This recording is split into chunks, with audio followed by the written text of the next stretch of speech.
વડોદરાથી સમાચાર છે। ડોગ લવરોએ સોસાયટીના પ્રમુખ ઉપર હુમલો કર્યો હોવાની વિગતો છે। સ્ટ્રીટ ડોગ્સને ખવડાવવાની ના કહેતા વૃદ્ધને માર મારવામાં આવ્યો। 4 ડોગ લવર્સ દ્વારા વૃદ્ધનું કારમાં અપહરણ કરી ઢોર માર મારવામાં આવ્યો છે। અજ્ઞાત સ્થળ ઉપર લઈ જઈને વૃદ્ધને માર મારી કારમાંથી ફેંકી દેવામાં આવ્યા। વૃદ્ધને ગંભીર ઈજા પહોંચતા તેમને સારવાર માટે ખસેડાયા છે।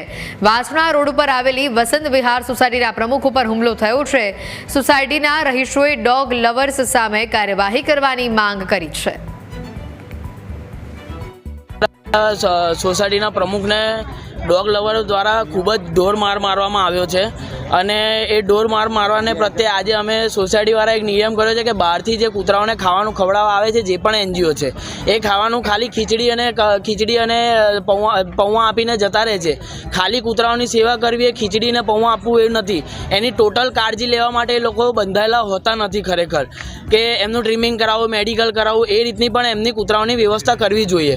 અને આ રખડતા કૂતરાઓ અમને નાના બાળકોને, લોકોની ગાડીઓને છેલ્લા 4 વર્ષથી નુકસાન કરી રહ્યા છે અને અમારી સોસાયટી કૂતરાઓના હિત માટે બી કાર્ય કરી રહી છે અને એવું બી નથી કે એમને વિરોધ કરી રહ્યા છે, પણ જે આજે કૃત્ય થયું છે પ્રકાશભાઈ જોડે અને આજે ખવડાવવા આવે છે એમની જોડે વાતચીત કરવા પરથી જાણવા મળે છે કે આ લોકો પણ એમને મળેલા છે અને એમને બધું ખબર છે કે જે કાલે કૃત્ય થયેલું છે એના વિશે આ લોકો જાણે છે। અજ્ઞાત કોઈ ગાડીમાં નંબર વગરની ગાડીમાં બેસાડીને અજ્ઞાત સ્થળે લઈ જવામાં આવ્યા અને ગાડીનો વોલ્યુમ મોટો કરીને તેમને ખૂબ જ મારવામાં આવ્યો છે।